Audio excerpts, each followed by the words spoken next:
Hello and welcome to Magsie's Fun Time. This is Magzie, and we are back here on Hypixel Skyblock forums. If you guys like this episode, make sure you smack that like button, subscribe to the channel. Let's get into this. Oh, guys. What has Skyblock done? The devs. This is the 20.9 patch, and if you hear the tone of my voice, before we go into the patches here, I would like to go over this one little thing here, and then we'll go over why it's depressing. Kudra armor changes, okay? General changes. All Kudra armors now has, supposed to be now has, I don't know, it should be the thing, I don't know. Not relevant.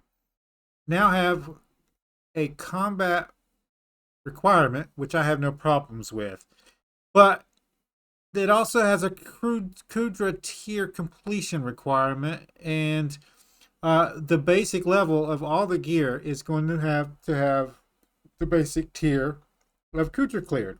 Now, I'm going to scroll down. Although I think we had Terror too, if I'm not mistaken.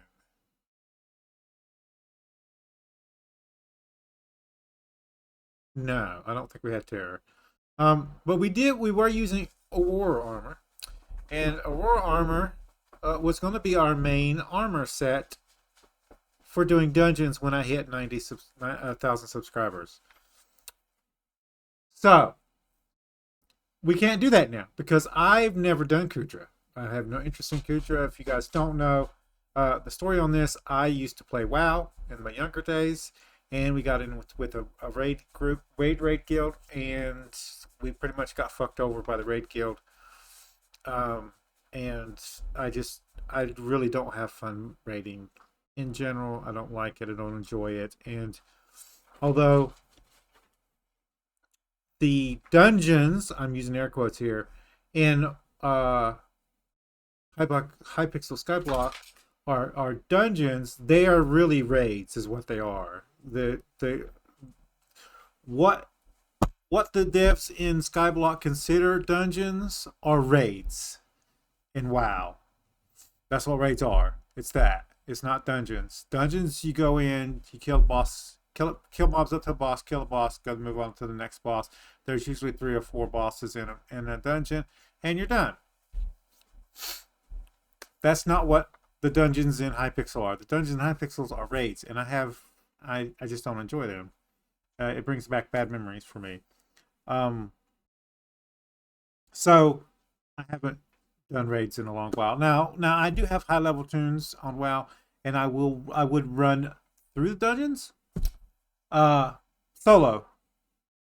And it's basically the lower level ones that are not up to the high, like they cap out at a certain level.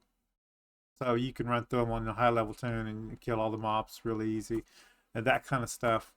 I've tried to run through raids on my own, like just as a challenge, like get up to a certain level, get up your gear up to a certain level, and then go through the raid, and you just keep upgrading your armor and your level until you're at a point to where I can actually run through the raids by myself.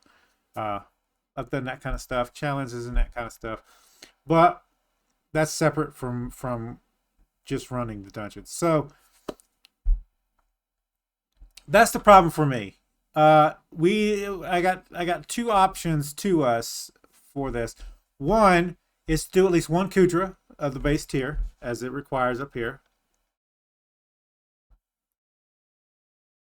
3 actually. There's 3 options. I'll go over each of them. So base tier Kudra clear, and I don't plan on upgrading the armor, so we could just leave it at that. Just leave it at the base level until I decide I want to do Kudras. And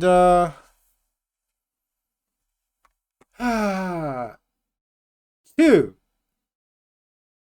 Since Kudra is kind of like dungeon, and we're going to be using Aurora armor as dungeons, we could make it part of the actual dungeon, starting with my dungeon runs. So it would be like the prep work. So we would have to do Kudra clear to upgrade my armor anyway. So make running Kudra as part of dungeon running, and then I have to run the dungeons to unlock the armor. Then I can run dungeons and make that part of the process for when I hit 1,000 subscribers. 3, actually there are 4 options in.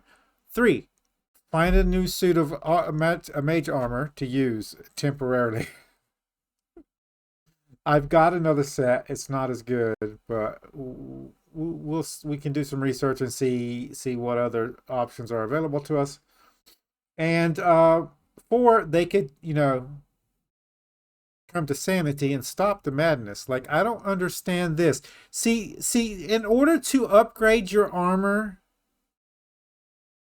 you need to run Kudras.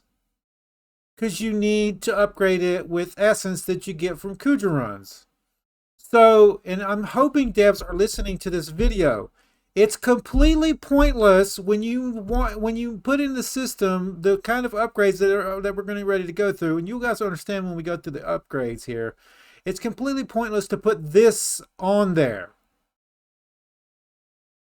because people that are using this armor to run Kudras with are going to be upgrading it so they can run Kudras. People that are using the armor and not running Kudras aren't going to be upgrading the armor.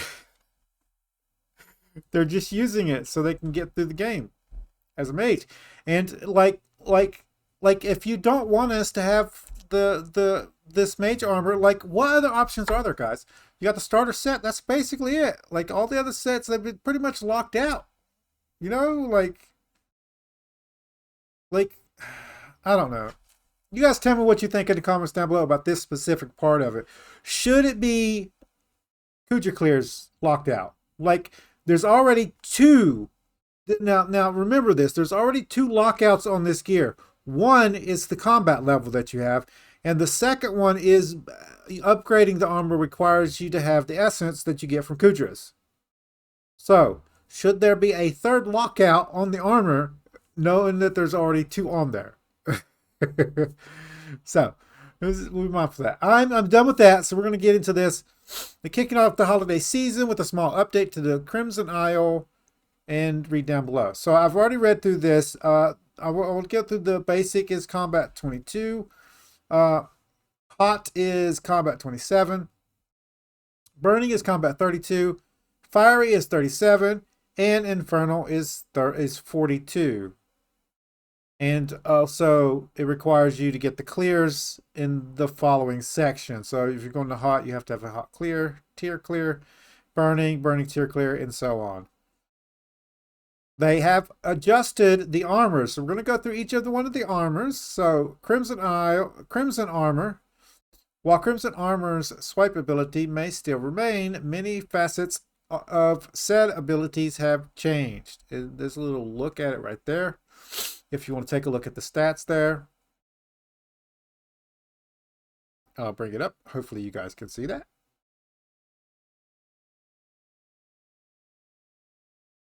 And there we go. Dominus stacks and stack gain. Instead of gaining stacks on kills, you now gain stacks on melee hits. Magic damage no longer interacts with gaining Dominus stacks, nor does it proc swipe abilities. Stacks gain cooldown scales. Stack gain cooldown scales based on the amount of Crimson Armor pieces you are wearing as follows. 2 pieces, 1.5 seconds. 3 pieces, 1 second. 4 pieces, 0.5 seconds. Depending on the lowest tier of the Crimson Armor, you gain stats based on how many stacks you have. Also, there's another way for them to do this. They could make it to where the armor unlocks the special ability after you clear a certain... I didn't think about this at the time. Like a Kudra clear unlocks the actual stats. So the ability doesn't unlock until you've cleared that one. They could do that too. That way you could still use the armor, but you wouldn't get the benefit of the actual ability until you actually cleared Kudra. Anyway, um, depending on your level, depending on the lowest level of your Crimson armor, you gain stats based on how many stacks you have. Basic is 0.05 swing range. Hot is 0.1 swing range. Burning is 0.1 swing range and +1 ferocity. Fiery is 0.1 swing range and +2 ferocity, and it's the same for Inferno, only it's +2 ferocity and +10 additive damage.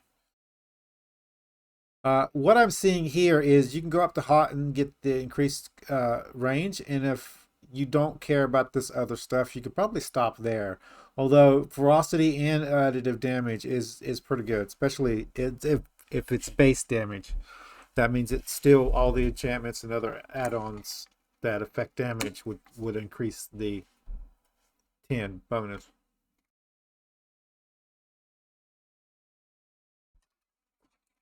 I'm gonna try to take small sips of my drink so my voice doesn't get too taxed. Swipe ability and functionality. The damage calculation for swipe has been overhauled. In most cases, swipe swipe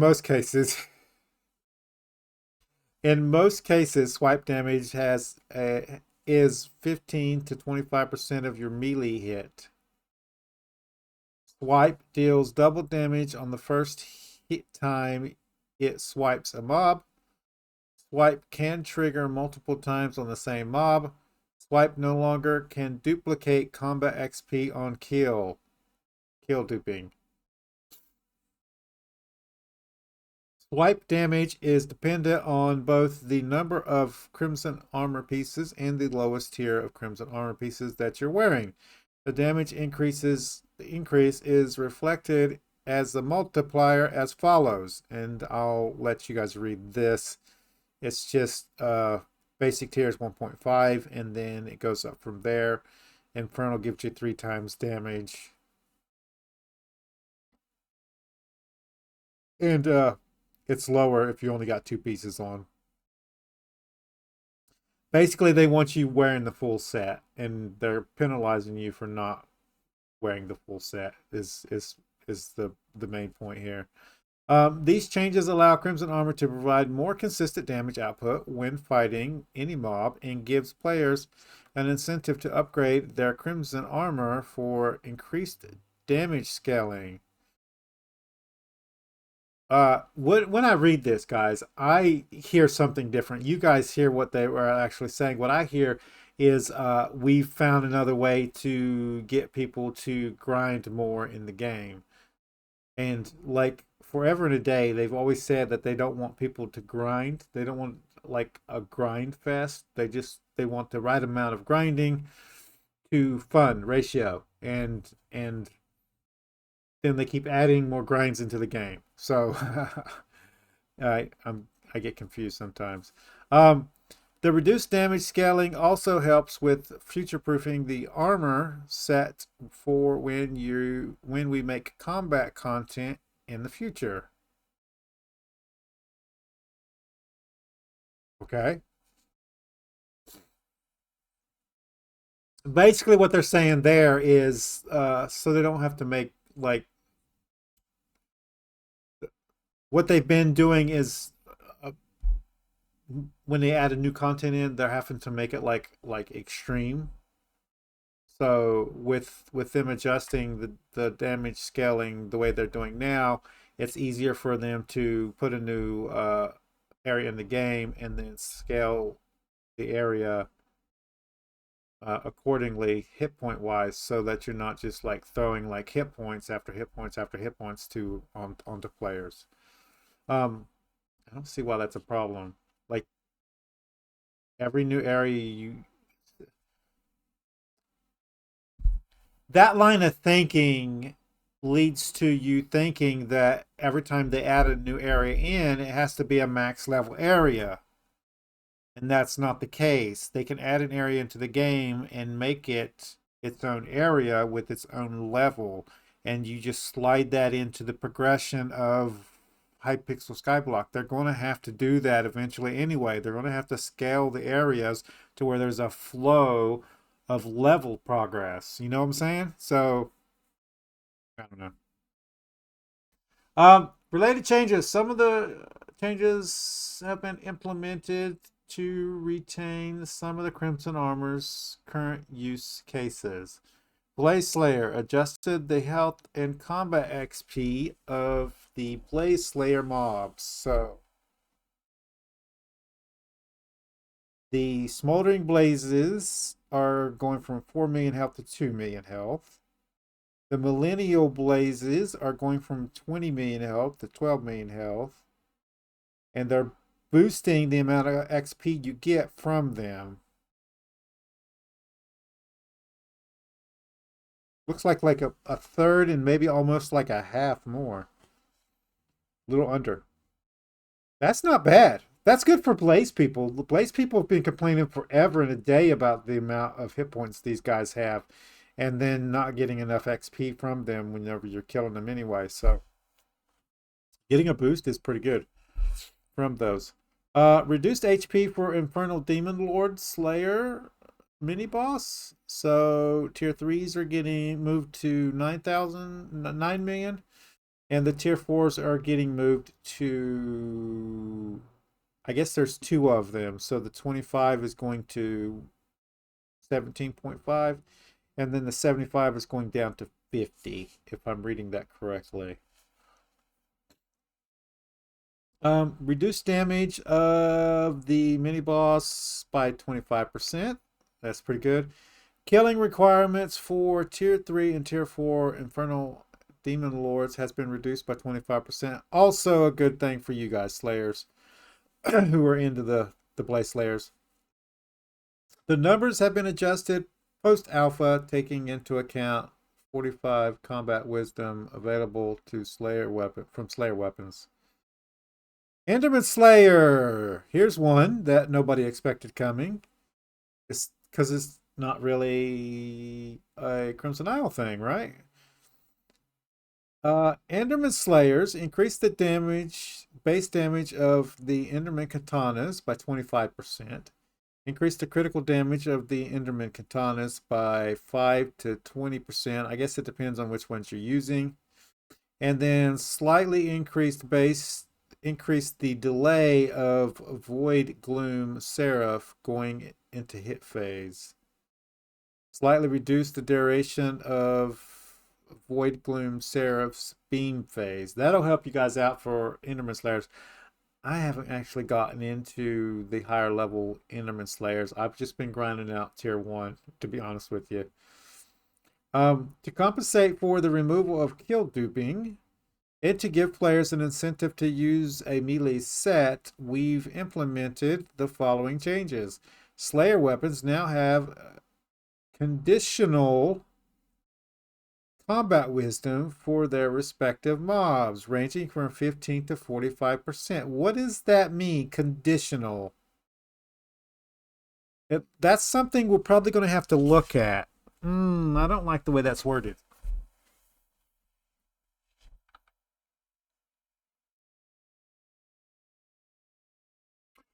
If I had to guess right now, we could load the game up and then check in the game for it.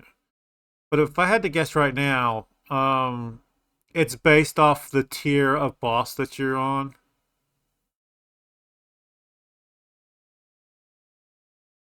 Maybe. The maximum amount of progress that a kill can contribute towards the Slayer quest has been raised from 50 to 75%. That's actually pretty good. Combat XP from certain Slayer bosses, mini bosses, and related mobs have been slightly adjusted to prevent Slayer trading from being overpowered. So they're worried about people getting into groups and then sharing their bosses, or just killing each other's bosses. Basically, you either get in a group or you get with somebody who's doing Slayers. You get yours up to where you're almost ready to summon it. You tell them, hey, I'm getting ready to summon mine. They got theirs up to where they can kill yours, and then that XP will summon their boss, and then you kill their boss, and then you just trade bosses back and forth. Lastly, the following fixes related to Slayer phase bypassing exploits have been implemented. The quote Fire Dagger lines Burning Vengeance ability now has a damage cap of 50 million. The Endstone Sword Extreme Focus ability now has a damage boost cap of 500% and a revamped ability description. Let's take a look at that one too. The Endstone Sword. Okay. Terror Armor. This is the new stats for it. Terror Armor ability functionality has remained largely the same, with some minor damage adjustments. Hydra stacks and stack gains. The stack gain cooldown 0.2 is consistent regardless of how many armor pieces you're wearing. The damage boost per Hydra stack is dependent on both the number of Terror Armor pieces and the lowest Terror Armor tier that you're wearing, as follows. So 4 pieces, I'll let you guys read this, but in general, if you got 2 pieces, it's 2. If you got all 4 pieces on it, it's a lot more. And then that scales based on the tier that you have. So Infernal goes from 6 to 15 at the max tier, all that kind of stuff. Depending on your lowest level tier armor, you gain arrow speed and side arrow damage based on how many stacks you have active. With the basic tier being 1% arrow speed and 20 damage side arrow damage. Hot being 1.5% arrow speed and 30% side arrow damage. Burning being 2% arrow speed and 40% side arrow damage. Fury being 2.5% arrow speed and 5% side arrow damage. And Inferno being a massive 3% arrow speed and 60% side arrow damage. That's a massive amount. Adjusted relative adjustment changes. Some adjustments have been made to Kudra as a result of Terror Armor adjustments. Decrease the amount of hits required for Kudra's hit phase to 20%. Decrease the amount of damage required to kill Kudra final phase by 25%. Does that mean that this actual change here lowered the DPS from the armor that you get? That's what I'm hearing.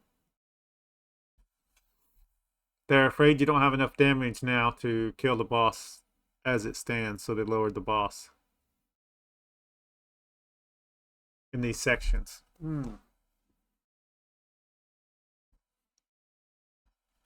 Maybe that's from testing, I don't know. Our armor set. The Aurora armor. This is the new stats for it. Armor has a brand new ability called Homing Missiles, providing you with a slight damage bonus in most situations. Arcane energy stacks and stack gains. The stack gain cooldown scales based on the amount of Aurora pieces that you're wearing as follows. 2 pieces, 1 second. 3 pieces, 0.7 seconds. 4 pieces, 0.5 seconds. Homing missile ability and functionality. At 10 stacks, you can sneak to activate a homing missile ability, which firing 3 to 5 missiles to targets near you. The number of missiles fired depends on the tier of Aurora armor as follows. Basic tier is 3. Hot and burning is 4, and Fury and Infernal is 5. base damage for the missiles is 5,000. The damage from homing missiles is considered magic damage and is a scaling of 0.3. The damage scales with your usual mage stat of intelligence and ability damage. The missiles can only hit a singular target. It does not deal splash damage. This set ability provides a decent DPS boost to players not using Wither Impact. For those that are, the damage increase is much less significant. This is intended design-wise as Wither Impact does not need help at the present time. Relative changes. Aurora Helmet now has an ability damage that stacks through the armor tier, making it an expensive yet better option than the Wither Goggles. Basically, there's a stat up here with these ones that say ability damage at the top. It's 16% and it scales based on your tier, which is nowhere in here. Does it say that? But I've seen it. I think you can get up to like 26% or 24% or something like that. It gets pretty high. It starts at 16. So that's something for you to look forward to and to check in on. I already know one of the guys that I watch is already moving over to the Aurora Helmet for the extra ability damage increase. Even at 16%, that's a lot of ability damage increase. Feather Armor. Now, I've never used this one. It's the tank armor set, as far as I know. This is the actual abilities as they stand now. Feather Armor gains a new ability called in Ground Pound, allowing tank builds to deal damage while building up tankiness. Feather stacks and stack gains. The stack gain cooldown scales based on the amount of Feather Armor pieces that you're wearing as follows. Two pieces, 1.5 seconds. 3 pieces is 1 second, and then 4 pieces is 0.5 seconds. Ground Pound ability and functionality. At 10 stacks, you can sneak to activate a Ground Pound ability, allowing you to leap into the air and quickly slamming back to deal damage to nearby enemies. This damage scales off of your EHP, defense and health. The damage currently does not scale based off of your armor tiers, as you naturally have higher stats at higher armor tiers, thus dealing more damage. I want to say this before I read the last part of this. I have no idea how to see your EHP in game. If you know that, please put that in the description down below. I will also look that up and see if there's a wiki entry for that, and I will put that in the description of the video so you guys can take a look at that and see how to see your EHP if you are tank spec. Just so we're clear, there is achievements, I believe, in the game to kind of achievements, skyblock levels, whatever you want to call them, for getting all of your classes up to max. So people will be playing all the specs eventually anyway, just to get the skyblock levels off of. In addition to Ground Pound, Feather Armor has a bonus passive Intimidate that has a 50% chance to redirect aggro of 3 nearby mobs to the player on melee hit. So there we go. I am going to need a little bit more. I'm just going to sip on it because I can feel it tingling in my voice. There we go. Hollow Armor. Hollow Armor is the healing armor, if I'm not mistaken. This is the stats changes here. The abilities of the Hollow One have been reworked to be more relevant as a support build. Spirit stacks and spirit gains. Hollow Armor gains spirit stacks both from you hitting a mob and up to 4 nearby players hitting a mob in the 25 block radius.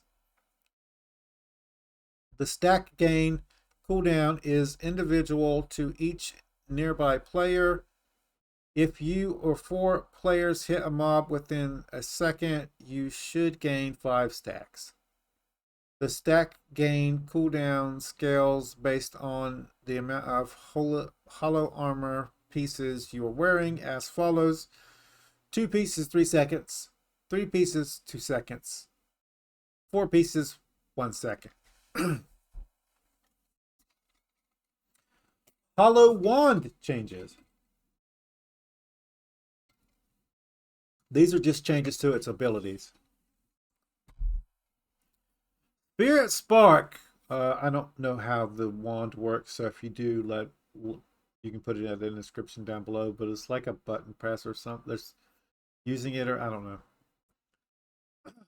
But the Spirit Spark ability, which you use that way, costs 10 spirit and heals yourself and all nearby players by 8% of max HP. I don't know if it's their max HP individually or if it's one person's max HP and then that's calculated and then that heal spreads on everybody. It's probably everybody's individual one. So you use the ability and then it calculates 8% of yours and then 8% of the tanks and 8% of the mages and then that heals them for that amount is my assumption. Hollowed Rush, 15 spirit, grants all nearby players 1.3 times mana regeneration for 6 seconds. That's actually pretty good. See people getting low on mana. Raging Wind, 20 spirit, grants all nearby players plus 30% damage and 10 velocity for 20 seconds. Stacks up to 3 times. That's nice. That's a 90% increase of damage.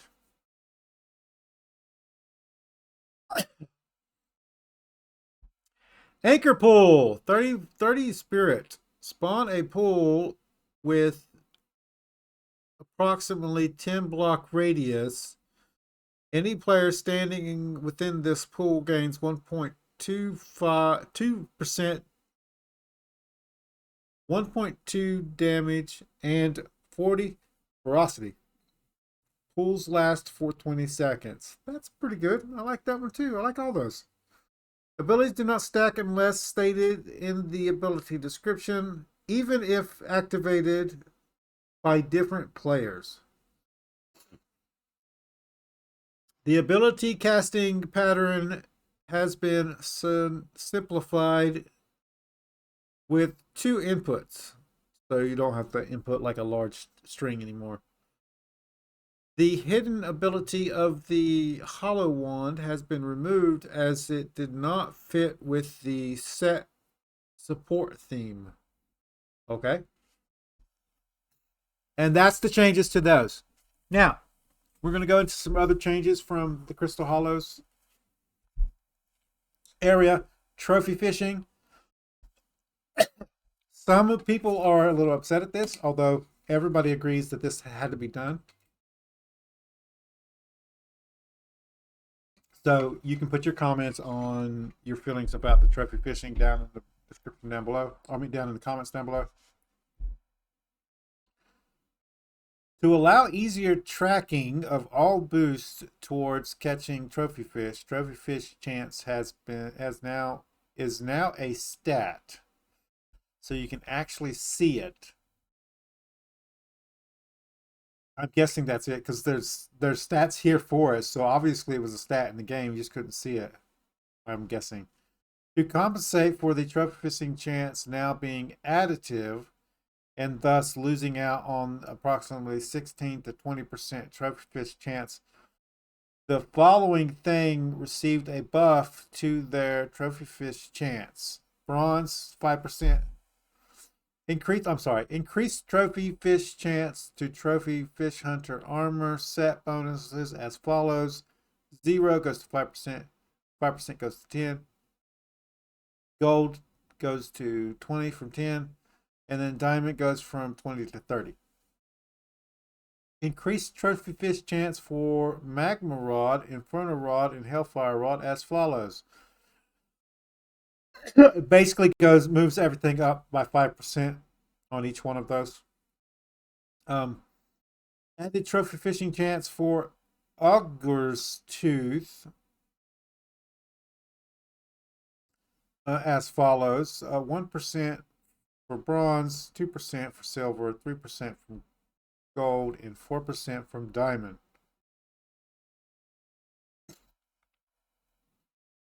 Trophy fishing rate adjustments. Pity now triggers at 600 catches for all fish. That means if you've caught 60 of them, you will get the trophy fish, I'm assuming. Catch rates of the following fish have been adjusted. Vanilla is 8% now. Karate fish is 2%. Slugfish is now 15%. Blobfish is now 25%. Golden fish appearance rate has been moved from 15 to 20 minutes to 8 to 12 minutes.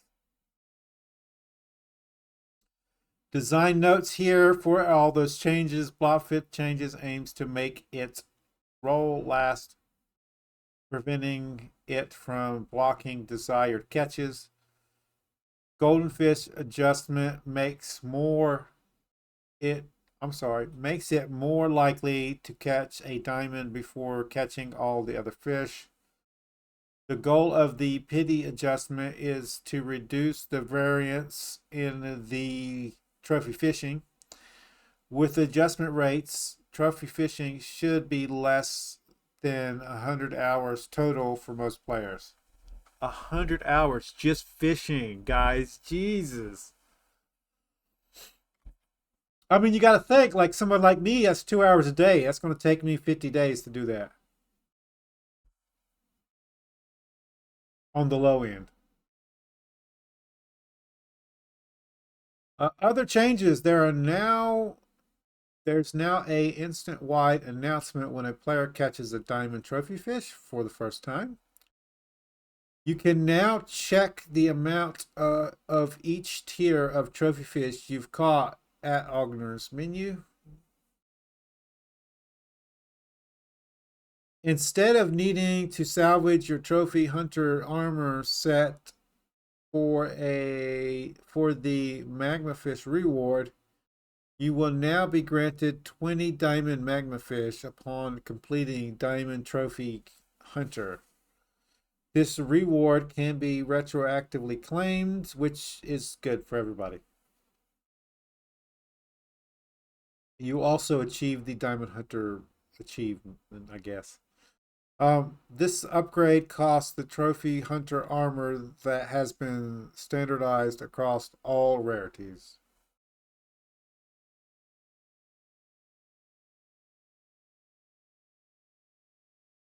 Sorry guys, I'm a little sleepy. I have been grinding all morning to the video that I just recorded for you guys, and now I'm doing this one right after. I got to get it done though. It's going to be too late if I don't get it up. Treasure loot pools. Lava fishing treasure loot pool is now different inside and outside of the Crimson Isles. The Crimson Isle loot pool, Crimson Isle variants, has many items exclusive to the Crimson Isle, such as lava shells and Kutra keys.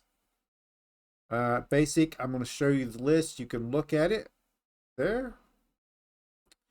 And then we'll do the same to the treasure loot pool. So that would be this one. You guys can take a look at that. And then the large treasure loot pool is as such. There you go. Make sure you pause the video if you want to see it in more details. Non-Crimson Isle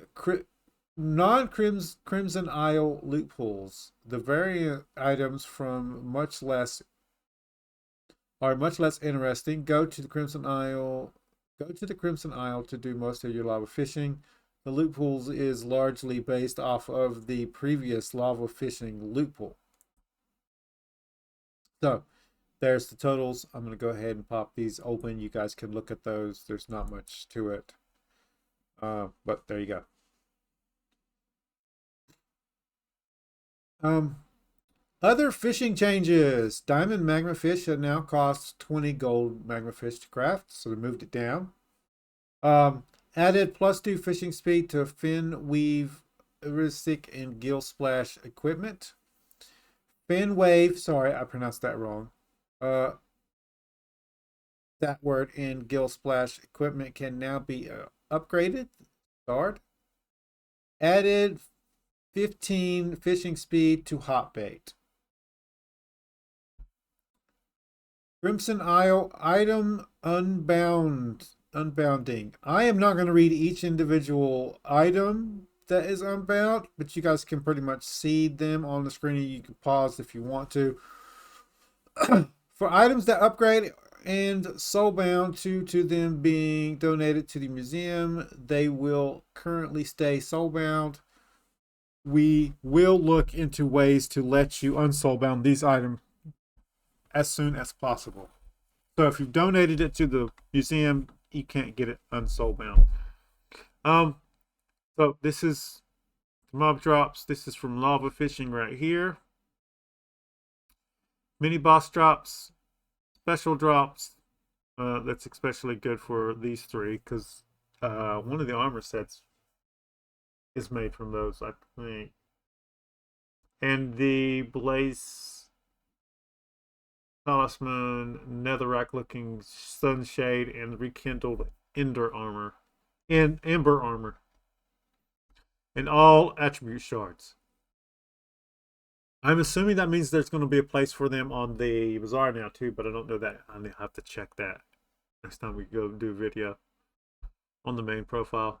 Other changes, and there are a lot of other changes. Beastry kills required for following mobs has been reduced from 1,000 to 500. Barbarian Duke X, Mage Outlaw, Blade Soul, Ashfang, and Magma Boss. The beastry kills required for the following mobs has been reduced from 250 to 100. Lord Jabus. The beastry kills required for the following mobs has been reduced from 4,000 to 1,000. Proclastic Worm. Skyblock XP is now awarded for obtaining a certain reputation rank in each faction as follows. Friendly is 1,000, gives you 5 Skyblock XP. Trusted, which is 3,000, is 10 Skyblock XP. Honored, which is 7,000 reputation, is 20 Skyblock XP. And Heroic is 12,000 reputation for 40 Skyblock XP. Increase the number of times you can use the Monarch's perfume per day from 2 to 4. Faction quests are now automatically started instead of having to manually select them at your faction info board. I never understood why that was the case. I'm glad they changed that. Thank the Lord. Completing higher tier Kudra will now complete quests looking for the lower tier Kudra's completion. That would be irritating. The Kudra Pet Kudra Specialist perk has been buffed from 5% to 20% damage increase. You can now reroll Kudra chest once per run with the Kismet feathers. Added upgrade versions to the Thunder bottles, the Storm in the bottle, Hurricane in a bottle, that can store as much large amount of Thunder charges. Changed the peace bonuses from the Magma Necklace and the Glowstone Gauntlet to critical damage and intelligence respectively. Okay. Both pieces previously gave health instead. Okay. That doesn't make any sense anyway. Mycelium and red sand cost all for all tiers of Kudra keys have been reduced by roughly 1/3.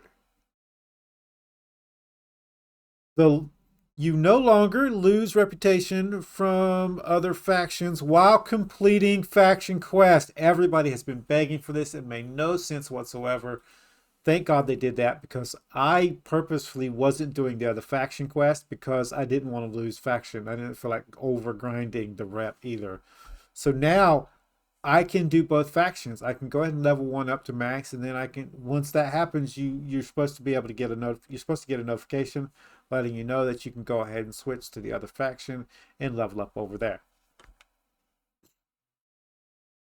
For me, if you were doing something directly against the other faction, I could see losing rep for that. But like, just most of the stuff you do for them is just killing mobs that both sides want dead anyway, so it didn't make any damn sense. Um. There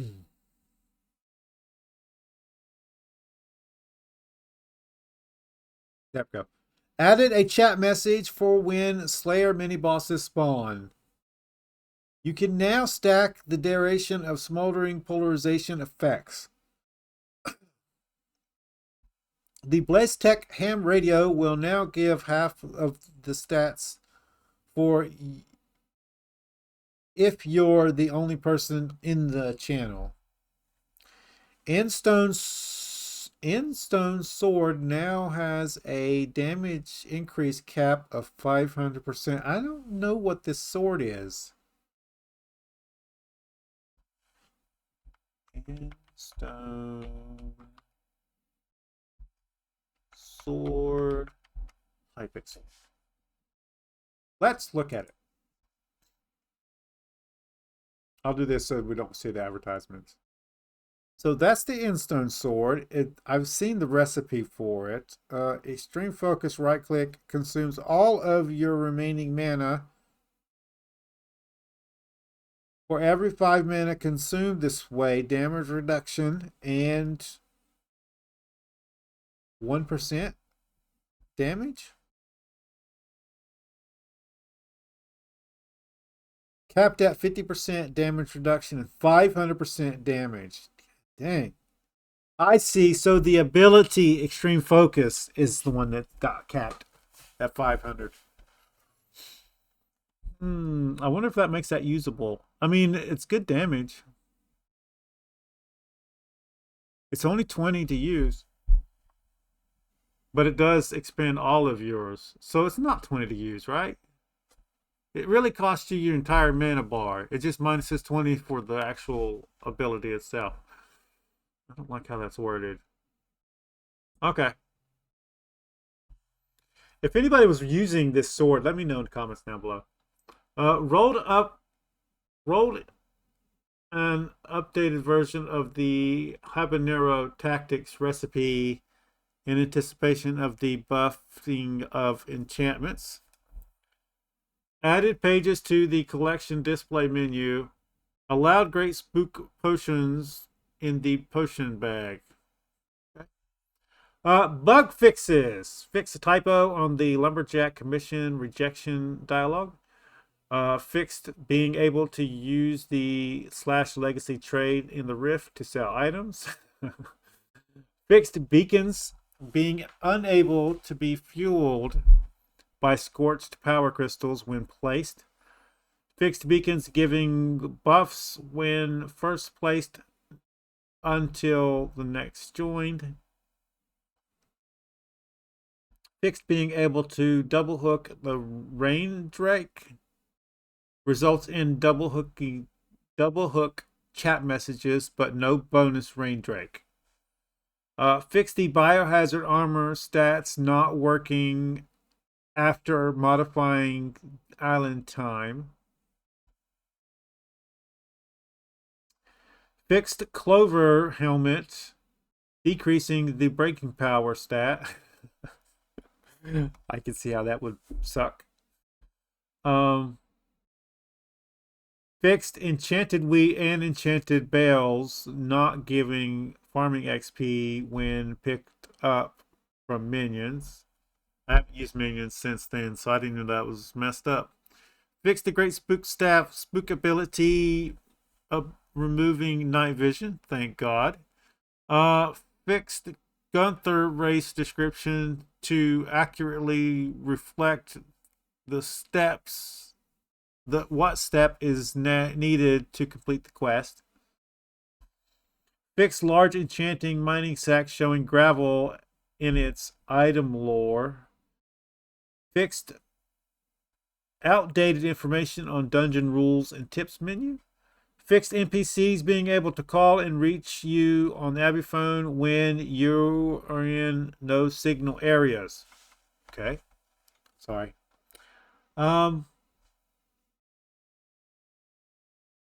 Fixed Lapis armor, still having the full set health bonus despite having it removed in the previous update.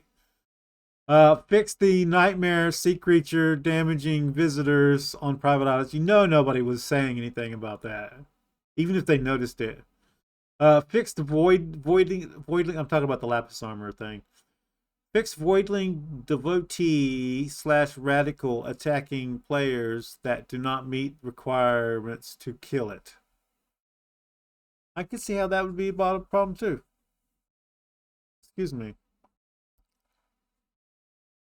Now, what's next? This update only includes some of the changes we wanted to do in Crimson Isle. We are fully aware that there are many aspects of the island that still need to be updated. Yes. The dojo. We'll look into releasing more changes in the future. Here are some quick changes we have in mind for the future. Some changes being prioritized. When I read these guys, put in the comments down below which ones you're looking forward to them changing, fixing, whatever. And that goes for this down here too. So rework on the habanero tactics to be useful. Add a way to additionally negate the trophy fishing chance. Make Crimson Swipe not be magic damage. This slightly complicated to implement with our current damage system. So they'd have to change the whole damage system around in order for it not to be magic damage, if I'm reading that right. Which means they want to change the whole damage system around, which is scary as crap. Rework Rend as the current iteration cannot be balanced. Find a way to let players get a newly unsoulbound item back to let them sell their items if they so desire. Here are some of the long-term changes we have in mind. Make lower tier Kudras more accessible to players with lower gear levels. Now, see, here's my problem with this statement. I've read this 3 times now. And if you know lower level geared players can't do Kudras with their gear that they currently have, why do you keep locking the gear behind the kills of Kudra? It's not just Kudra. I'm sorry. I'm putting my head on my arms because it boggles my mind why they would put a cap restriction on armor if they know players aren't able to get them anyway.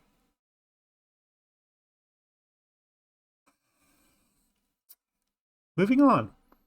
Make improvements to the reputation quest system. That does need to happen. Revamp the mechanics of Crimson Isle mini bosses. Yes. The 90% of players that do Crimson Isle stop doing Crimson Isle because they can't kill the mob.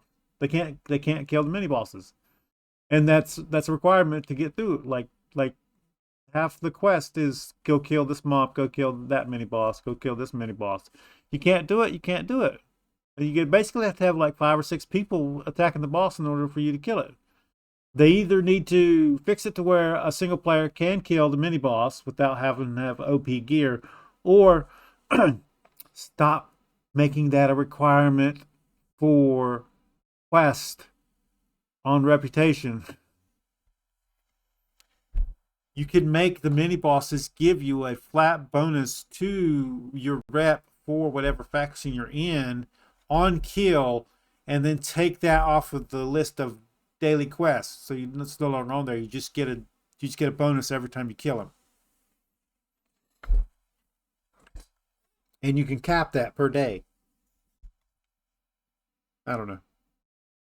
I think weird, right? Here are some of the longer term changes we had in mind. Make lower level Kudras more accessible to players, lower level gears. Didn't I just already say that?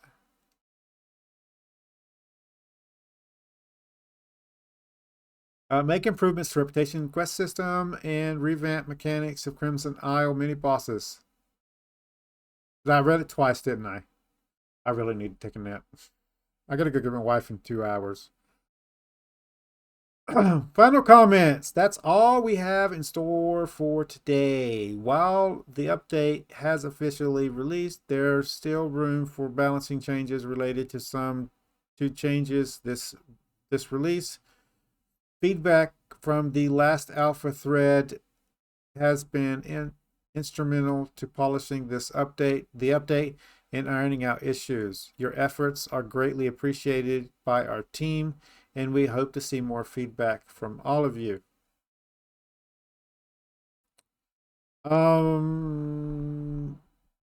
Okay. So, thoughts here. Half of this, like, eliminates the other half. Like, I don't understand putting this into effect here.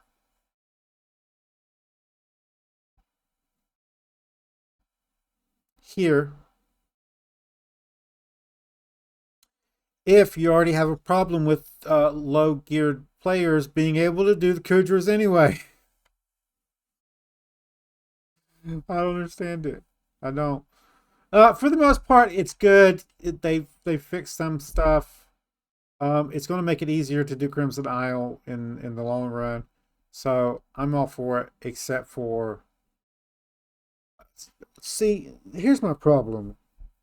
One of the main problems with Crimson Isle was everything was locked to the Crimson Isle, and it was soulbound, so you couldn't sell it. That was a mistake in the design of Crimson Isle. So they have to come back and make an update that fixes that big mistake with the Crimson Isle, and then they lock gear behind killing Kudra. The same mistake. You're locking content out for people. It's why? It don't make any sense. If like it's still selling an item. I know you guys are saying, I know what some of you guys are thinking, right?